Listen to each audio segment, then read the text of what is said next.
Good morning, good afternoon, or good evening, and assalamu alaikum for the Muslim community. My name is Nicole Newman.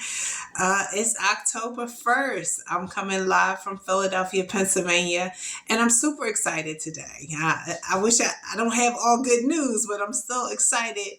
It's raining outside. It's time to get those du'as in and just look at life differently and look at the blessings we have each and every day. And that's the attitude I try to go into each day with.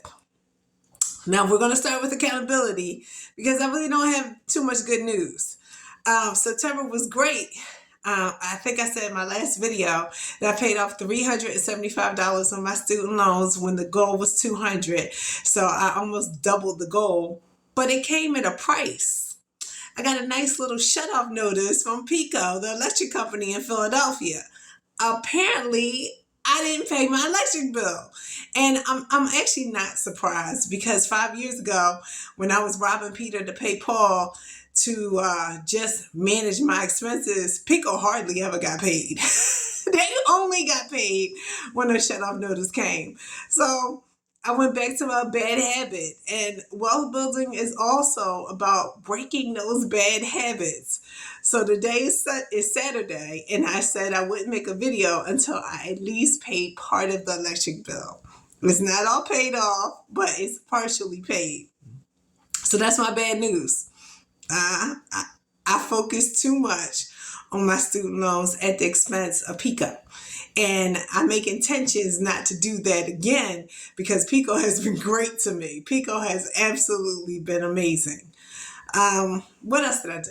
I registered for another race. This time it's the 5K AIDS Walk on October 16th. And that's going to be difficult because I already have a 20-mile bike race on October 15th. So we'll see how that goes. We'll see if my legs can keep up.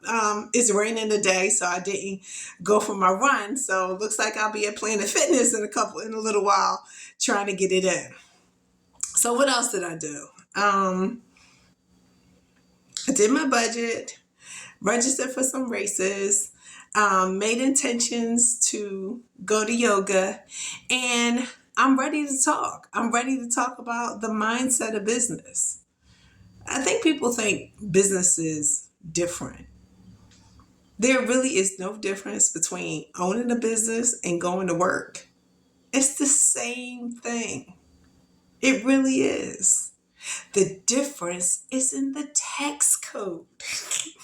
The difference is in how the government incentivizes business owners and penalizes employees. So that means that business is a mindset. We try to think that business is so different, but it's not. It's only how we think about getting the job done. An employee and a business owner do the same thing. Their job is to service their clients. That's all it is. But the tax code treats it differently. The tax code says, as a business owner, we want you to grow so that you can make more jobs for more people. So it gives you all these tax benefits to make that happen. And an employee is being positioned to take advantage of the work that the business owner has already put in. So the tax code says you've already benefited, now give me your money. So that's why it pays everybody to own a business, because that way you can write off things that you do in your life. So as a CFO of my company, my job is to look for ways I can write off my life within my business. That's my job, because it lowers the tax penalty at the end of the year. So let's give you an example. If you buy an item as an employee, let's just say an employee in Philadelphia, you have to pay federal tax on that, and they take that money right out your check. Then you got to pay state tax. Then you got to pay sales tax. And then since you're in Philadelphia, you have to pay a 5% wage tax. You can avoid all that by buying that same item through your business. And if you can justify buying that item through your business, that's where the write-offs come. So that item you purchase doesn't count as profit. So therefore you don't pay tax on it. Who wouldn't do that? Who wouldn't do that? So business is the greatest tax write-off ever. Now, where the government gets you is that you have to justify that business. So you have to make sure that business is eventually making a profit, or the government's going to classify it as a hobby. So the first couple of years, they don't even expect you to make money. If you make money within the first 5 years, you good. You real good. Well, I shouldn't say if you make money. If you make profit within the first 5 years, you are really good. They're like, oh, you're on the right path. 70% of businesses fail within the first 5 years. So use that time to write off as much as you can. And that's why I have 2 companies. I have Innovative Capital and Consulting Group, but when I started the real estate journey, I started New Prosperity Investments. So now the things that I do in my house are learning experiences. I have to learn what I need to do in order to do it in my business. So it's research. And research are write-offs. I'm really excited because that's just a mindset.